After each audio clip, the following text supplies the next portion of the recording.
Top PNP Stories of the Week. PNP todo bantay sa seguridad sa pagsisimula ng klase. Naka-full alert ang Philippine National Police sa pagbubukas ng klase nitong Lunes, June 6, 2011. Ito ay alinsunod sa direktiba ni Chief PNP Police Director General Raul M. Bacalzo.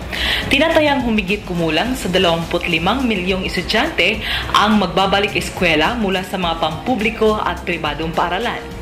Bagamat naging mapayapa ang unang linggo ng eskwela, patuloy na tinutukan ng kapulisan ang mga street crimes tulad ng pickpocketing, snatching, robbery hold-up at drug trafficking na madalas mga estudyante ang nagiging biktima. Bayaning pulis ginawaran ng medalya ng kadakilaan. Isang pulis mula sa San Pedro Police Station sa Laguna ang ginawaran ng medalya ng kadakilaan at nagtamo ng spot promotion mula kay PNP Chief Police Director General Raul Bacalzo. Ang bagong promote na si PO3 Eduardo de Guzman Santiago ay rumisponde sa dalawang bata na hinostage sa isang bus sa Pampanga kamakailan.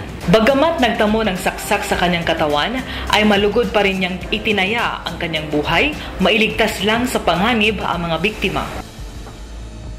Police Director Nicanor Bartolome ganap ng Deputy Director General.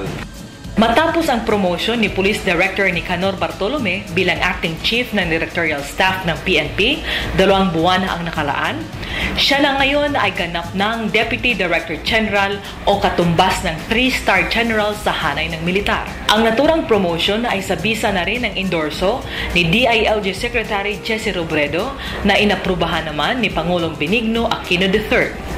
Samantala, pinangunahan ni PNP Chief Police Director General Raul Bacalzo ang paggawad ng promosyon kasama ang ama at asawa ng bagong talagang Deputy Director General. Ito po ang Top PNP Stories of the Week.